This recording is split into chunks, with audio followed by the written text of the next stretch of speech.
सासंग जी प्यार से कहना दयानंदकार जी। सासंगत आज मेरा परम सौभाग्य है। एक ऐसे सदगुरु के परम भक्त, अनन्य भक्त, जैसे 24 कैरेट गोल्ड होता है ना, जिसमें कुछ खोट नहीं होता, एक ऐसे महात्मा से मिलवाने जा रहा हूँ। ये अपना इंट्रोडक्शन खुद ही देंगे। जी महात्मा जी। सत्संग जी प्यार से कहना मेरा नाम शैलेंद्र सिंह है। मैं सेक्टर फरीदाबाद में रहता हूँ। सतगुरु की अनन्य कृपा मेरे पे, सच्चे पातशाह मेहर कर सबको तंदुरुस्ती बख्श, सबको खूब सेहत बख्श, सबको खुशियाँ बख्श। ये मेरी तेरे से प्रार्थना है। सबका अपने पुत्र के इस निरंकार रूप को समझ पाया करे, क्योंकि तेरा ये खेल है जिसे हम समझने में बहुत बड़ी भूल कर देते हैं, और तू अपना आप को छुपा के रखता है, जबकि ये प्रपंच माया है जो इधर से उधर हमें भटकाती रहती है। तेरे से बस यही प्रार्थना है, कृपा कर तेरे इस अनन्य रूप को समझ पाए, तेरे इस निरंकार रूप में हम अपना ध्यान लगा पाए। बाकी मन की विकृतियाँ तो बहुत दूर हैं, वो चलती रहती हैं। असमय गहन हमें पता नहीं किस किस चीज़ में हमारा मन ले जाता है, किन किन चीज़ों में लिप्तियों में ले जाता है। कभी भूत में ले जाता है, कभी भविष्य में ले जाता है, जबकि प्रेजेंट में हमें जीना चाहिए। आपका लेसन तो ये कहता है, कृपा करो, मेहर करो कि हम प्रेजेंट में जी सकें और जिस जहाँ खड़े हैं उस जगह का एंजॉय कर सकें। जिस प्रकार जब हम एक आइसक्रीम खा रहे होते हैं, और आइसक्रीम का मज़ा तभी आता है जब हम उसको खाते हैं और उसका आनंद लेते हैं, मुंह में उसके टेस्ट का एक स्वाद ग्रहण कर रहे होते हैं। उसी तरह से सच्चे पातशाह, जब हम तेरे पास खड़े हैं प्रेजेंट में, तो तेरा ये एहसास बना होता है, बजाय कि इधर उधर हम भटकाएं कि फ्यूचर में मैंने क्या करना है और पास्ट में मैंने क्या किया था। कृपा करो, मेहर करो, अपनी कृपा बख्शो। ये किसी की हमारी हिम्मत नहीं है कि हम तेरे में ध्यान लगा पाए, क्योंकि तू इतना सूक्ष्म है, तू 1 मिनट में सब कुछ बदल देता है। क्योंकि तेरी फिल्म जो इतनी ज़बरदस्त चल रही है, वो इतनी ज़बरदस्त है, वो 1 मिनट में मन को यहाँ से लेके वहाँ भटका देती है। सच्चे पातशाह, ये तेरे से प्रार्थना है, हे निरंकार, कृपा करो, दया करो, मेहर करो कि अपने में ध्यान लगा, तेरे में ध्यान लगा, तेरा ये एहसास पल पल हर टाइम बना रहे। कहीं मुझे जाने की ज़रूरत नहीं, कहीं मुझे आने की ज़रूरत नहीं, मैं जहाँ हूँ वहीं तुम है। ना मुझे इधर जाना है, ना दाएं जाने की ज़रूरत है, ना बाएं जाने की ज़रूरत है। हाँ, मिलना होता है, हमारा दिल करता है कि हम किसी अच्छे महापुरुष से मिलें, किसी ऐसे इंसान से मिले जो बहुत ही पूर्ण है, जो तेरी भक्ति में निपुण है, तेरी जो सेवा करता है। उनके कहते हैं ना, गुरदर्शन दा फल है बड़ा, मनु पाक बनाना है। सच्चे पातशाह, उसमें हम तेरा एहसास करें, ताकि हमारा दिन भी शुभ हो, हम उससे कुछ ग्रहण कर सकें, उससे कुछ अच्छा सीख सकें। ये सारी की सारी विनती होती है इस निरंकार के आगे। कृपा करो महात्मा, मेहर करो, बख्शिश करो। हे सद्गुरु, तू दयावान है, तू हमारे गुनाहों को 1 मिनट में सब कुछ भस्म कर सकता है। बस तेरे से यही प्रार्थना, लख बार विनती को कोटि कोटि वंदना तेरे से यही है कि मालिक, मेहर कर, मुझे इन सब चीज़ों से, द्वंद्व से निकाल, मेरे मन को अपने में लगा। हे सच्चे पातशाह, अपने में स्थिर कर। जब मैं तेरे में स्थिर हो जाऊंगा, फिर मैं नहीं रहूँगा, तू नहीं रहेगा, फिर एकमिक हो जाएंगे। ज़िंदगी का स्वाद असली तभी मिलेगा। जिस प्रकार चाय में चीनी नहीं दिखती, उसी प्रकार सत्संग अच्छा है। ये निरंकार जब हम इससे एक हो जाएंगे तो पता नहीं लगेगा। यही प्रार्थना, यही अरदास तेरे चरणों में हमेशा, कि सच्चे पातशाह अपनी भक्ति दे, अपना सिमरन दे, अपना सत्संग दे, और महापुरुषों को जो भी, जिसको भी कमियाँ हैं, सबकी सारी कमियाँ दूर कर दे। कोई तन से कहा गया है, कोई तन दुखी, कोई धन दुखी, कोई मन से रहे उदार, थोड़े थोड़े सब दुखी, सुखी राम का दार। हे सच्चे पातशाह, मेहर कर। ये तो चलती रहेंगी, जीवन की हैं ये विकृतियाँ चलती रहेंगी, ये कुछ ना कुछ कमी है, क्योंकि ये फिजिकल वर्ल्ड है। हम वर्चुअल वर्ल्ड या फिजिकल वर्ल्ड कुछ भी कहें, हम इसमें जी रहे हैं। जब हम तेरे में जिएंगे तो फिर हमें किसी चीज़ की कमी नहीं महसूस होगी। फिर तो ये हमें फ़िल्म के मातम लगेगा। सच्चे पातशाह मेहर करो, यही आपसे प्रार्थना है। हे सच्चे पातशाह, अपने हर गुरसिख पे मेहर करो, पूरी दुनिया पे मेहर करो, सबका भला करो, सबका कल्याण करो, सबको अपना रूप दिलाओ, सबको इस निरंकार में लगाओ, ताकि अपना लोक सुखी और परलोक सुहेला कर सकें। साथ संगत जी प्यार से कहना आमीन। सत्संगत ये महात्मा आज घर पर आए, चरण डाले,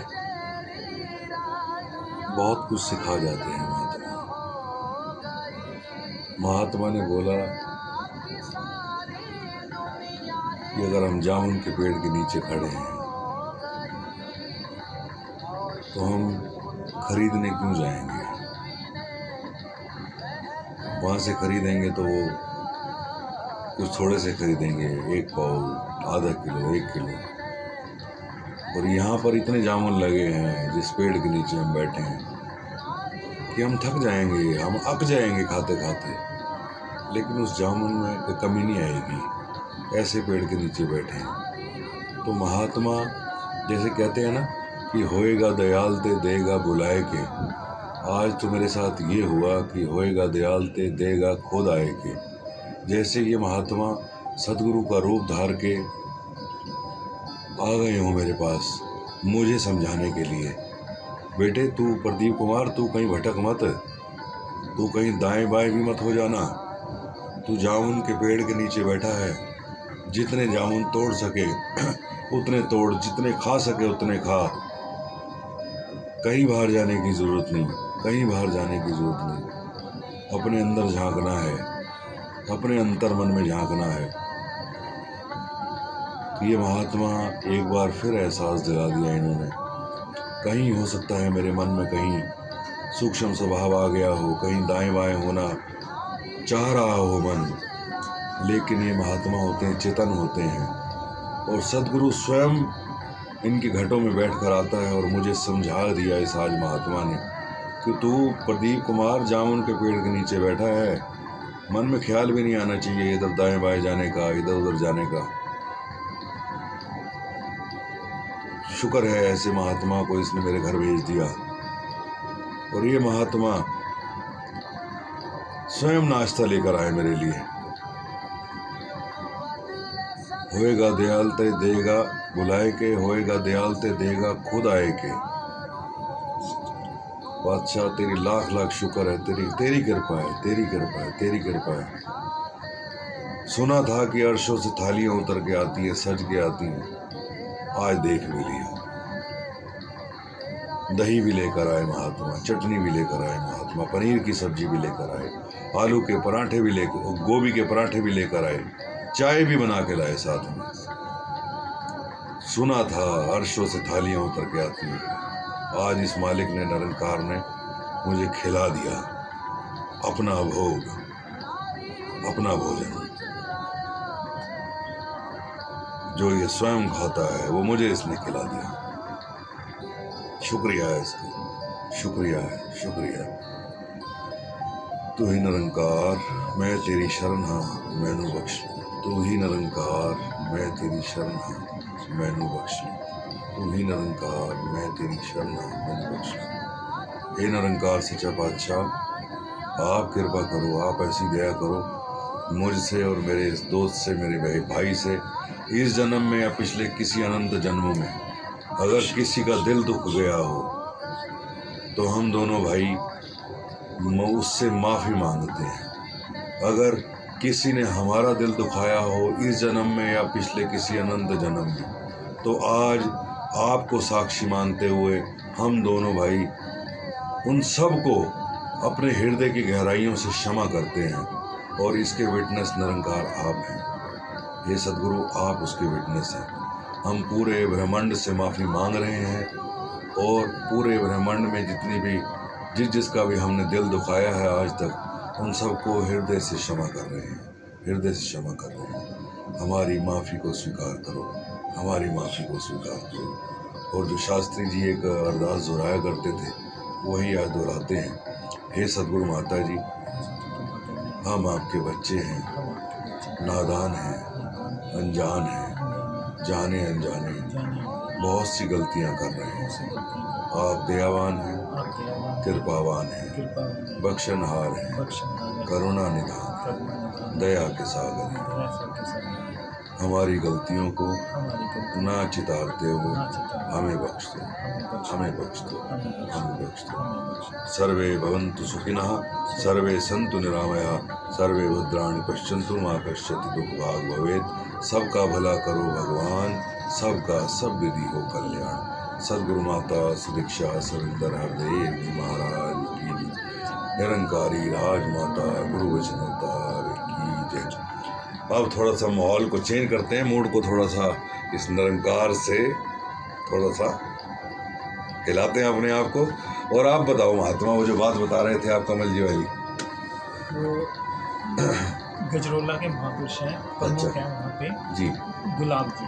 जी। एक बार मैं काफ़ी टाइम मेरा गजरोला में बीता, हाँ तो एक बार क्या कि गजरोला में हम रहते थे, तो गजरोला में मस्जिद वाली गली फेमस है। अच्छा जी। तो वहाँ उस टाइम पे भवन नहीं था, 95 के करीब की बात है। 95 में हमारे ही घर में सत्संग होती थी। अच्छा तो मैक्सिमम महापुरुषों का आना जाना, जो भी आते थे वो हमारे मतलब घर पे ही आते थे, वहीं सत्संग करते थे। तो एक बार मैं गुलाब जी के साथ बैठा हुआ, तो गुलाब जी सुना रहे किस्सा, कह रहे एक बार ऋषि कमल जी इधर जा रहे थे, तो क्या हुआ कि वो रास्ता भटक के दूसरे रास्ते चले गए। पता नहीं रास्ता भटक के चले गए या वहाँ जाके उनकी गाड़ी का तेल ख़त्म हो गया, और ऋषि कमल जी गाड़ी से नीचे उतरे हैं और प्रार्थना कर रहे हैं इस नमकार के आगे, तू ही नमकार मैं तेरी शरण, मुझे बख्श दो।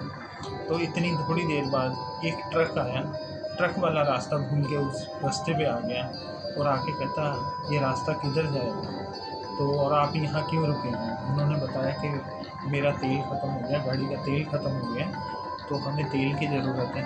तो कहता आप मुझे रास्ते पा दो, मैं आपको तेल देता हूँ। तो उन्होंने 40 लीटर के करीब उन्हें तेल दिया, तो दोनों अपने अपने रास्ते चले गए। तो जब हम ये सोचते हैं कि निरंकार अब इसके बाद क्या होगा, तो ये परमात्मा तब खुद ही अपने आप आ जाता है, ये अपने आप आके हमारी रक्षा करता है। जैसे मैं अभी थोड़ी देर पहले भी किस्सा सुना रहा था कि जब मेरे बेटा होने वाला था, ऐसे 4-5 किस्से मेरी ज़िंदगी में इंसिडेंट हुए हैं, वो मैं किसी दिन डिटेल में आपके साथ साझा करूँगा। बट उस टाइम पे मेरा जब बेटा 2007 में होना था, मेरी वाइफ अपने मतलब मायके में थी और मैं यहाँ पे था फरीदाबाद में। तो मैं मालिक से ये अरदास कर रहा था, हे सच्चे बादशाह मैं वहाँ पहुँच नहीं पाऊँगा, कृपा करना, आप अपना हाथ दे के रक्षा करना। हमारे पास ऐसा कोई भी संसाधन नहीं है कि जो हम अपने आप को इससे बचा सकें, तूने ही कृपा करनी है। तो उस टाइम पे मतलब उनकी रिश्तेदारी में, मेरी वाइफ के रिश्तेदारी में कोई उनका भाई लगता था, उनका एक्सीडेंट हुआ और वो भी उसी टाइम पे हॉस्पिटलाइज, जब मेरी वाइफ हॉस्पिटलाइज थी। तो उसी टाइम पे उन्होंने पूछा कि मेरी सासू माँ से कि आप यहाँ कैसे। तो उन्होंने कहा नन्नू के मतलब डिलीवरी होने वाली है, हम इसलिए यहाँ आए। कहते चलो जब नन्नू की डिलीवरी हो जाएगी हम फिर सारे के सारे घर वापस जाएंगे। तो कहते हम यहीं रुक के इंतज़ार करते हैं जब तक उसकी डिलीवरी नहीं होती। और जिसके चोट लगी हुई थी वो भी थोड़ी देर बाद आके मेरी वाइफ के पास बैठ गया।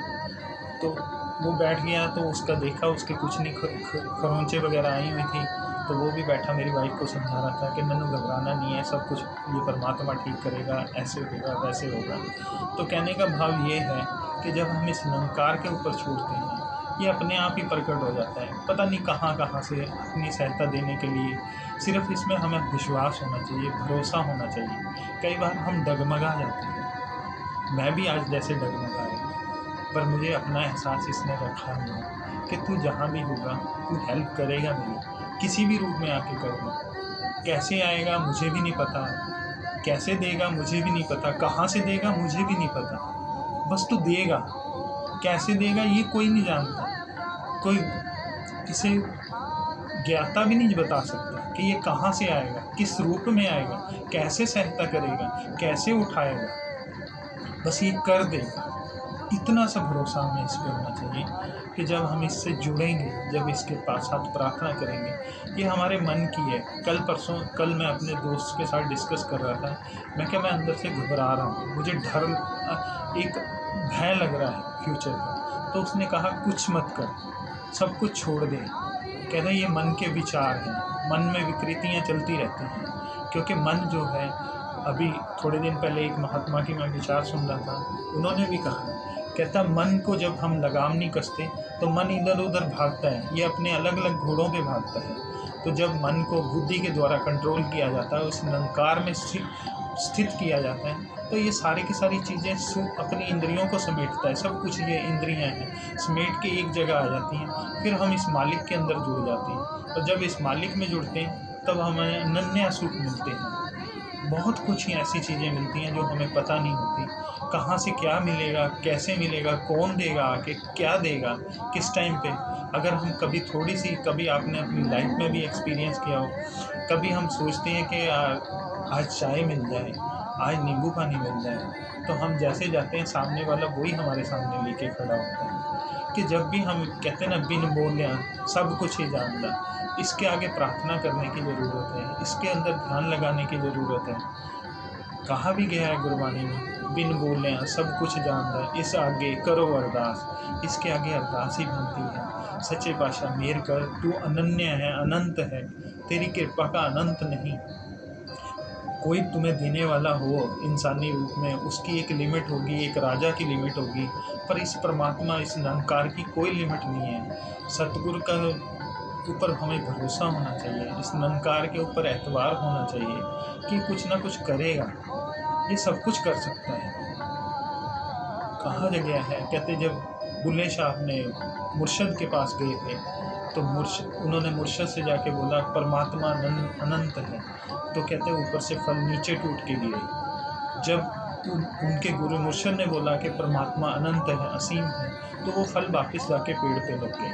तो कहने का भाव ये सब कुछ करने में समर्थ है। कहा भी गया है कि पिंगल को भी ये पर्वत पे चढ़ा सकता है। तो इस निरंकार के आगे बस यही प्रार्थना है, हे निरंकार, हे कृपा निधान, मैं तेरा बच्चा हूँ, मैं अनन्या भूलें करता हूँ।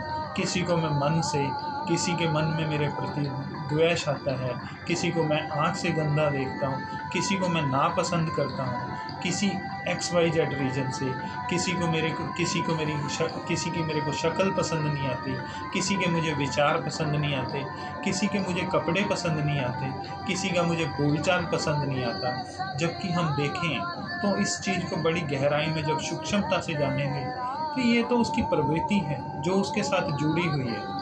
उसको जो परमात्मा ने स्वरूप दिया है, जिस तरह से दिया है, उसमें उसकी शक्ल खराब है तो क्या कसूर उसका। उसकी अगर नाक बड़ी है या छोटी है या मोटी है, या लिप्स बड़े हैं या छोटे पतले कुछ भी हैं, तो उसमें उसका बेचारे का क्या कसूर। ये तो एक फिजिकल आकृति है, ये तो मालिक ने जैसी दी है उसे दी है।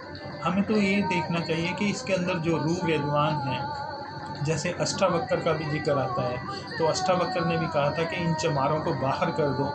और ये कह रहा कि क्योंकि माफ़ करना, क्योंकि चमार बोला क्योंकि इन्होंने मुझे शारीरिक रूप से पहचाना, जबकि मेरी आत्मा तो एक सीधी है इस निरंकार के जैसे।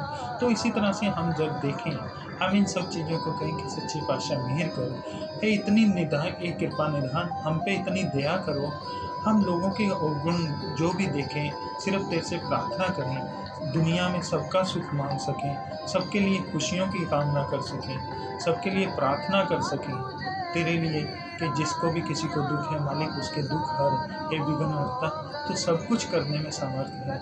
सिर्फ तेरे आगे एक अरदास ही बनती, मेहर करो मेरे स्वामी, हमने कुछ इतनी सामर्थ्य नहीं हम कुछ कर सके, तू बहुत कुछ कर सकता है।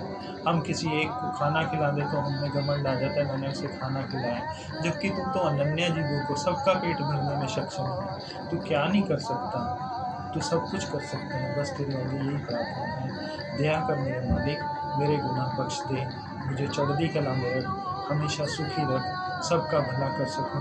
तूने ये हाथ दिए हैं तो मैं इससे दुनिया का भला कर सकूं, ये हाथ दिए हैं तो इसे सबसे प्यार भरी निगाह से देख सकूं, अगर जुबान दी है तो सबके साथ मीठा बोल सकूं।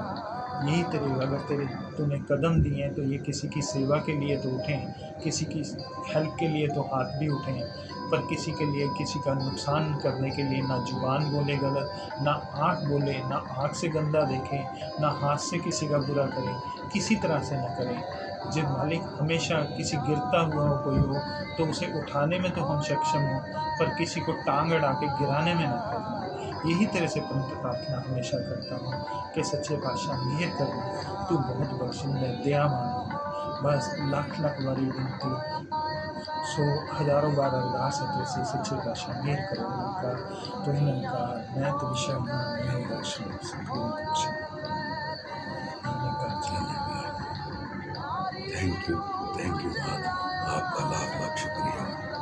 आप यहाँ पे आए, आपने मुझे एक लेसन सिखाया। प्रदीप कुमार जामुन के पेड़ के नीचे बैठा है, क्यों जाएगा रेडी को। बहुत बड़ा लेसन आज मुझे सिखा के जा रहे हो। ऐसा वरदान दे दो कि जैसा ये सदगुरु चाहता है वैसा मेरा जीवन बन जाए, मेरा हर श्वास भक्ति बन जाए, हर श्वास भक्ति बन जाए। बस कृपा करो, तुम्हारी कृपा में सुख बने रहे, तुम्हारी कृपा में। मैं मांगूंगा तो हो सकता है कुछ गलत मांग बैठूं, हो सकता है कुछ थोड़ा मांग बैठूं। आप दोगे मेरे स्वामी, आप अपने हिसाब से दोगे, आप अपने हिसाब से दोगे। तेरी इच्छा पूर्ण हो, तेरी इच्छा पूर्ण हो, तेरी इच्छा पूर्ण हो। जो तुझे मुझे देना है निरंकार वो दे। मेरी इच्छा पूर्ण ना हो, तेरी इच्छा पूर्ण हो, तेरी इच्छा पूर्ण हो। क्योंकि तुम्हारी कृपा में सुख है रे, तुम्हारी कृपा में सुख है रे, तुम्हारी कृपा में सुख है रे। तुम मात पिता हम बालक तेरे, कोई ना जाने तुम रायन, तू ऊंचे से ऊंचा भगवान। सगल समग्री तुमरे सूत्रधारी, तुमसे होए सो आज्ञाकारी। तुम्हारी गत में तुम ही जानी, नानक दास सदा कुर्बानी, नानक दास सदा कुर्बानी, नानक दास सदा कुर्बानी। तो तुमसे तुम्हारी कृपा मांगते हैं मेरे मालिक, तुम्हारी कृपा मांगते हैं। कृपा करो, कृपा करो, कृपा करो, कृपा कृपा कृपा कृपा। सांसें लेके प्यार से कहना, ध्यान रखो।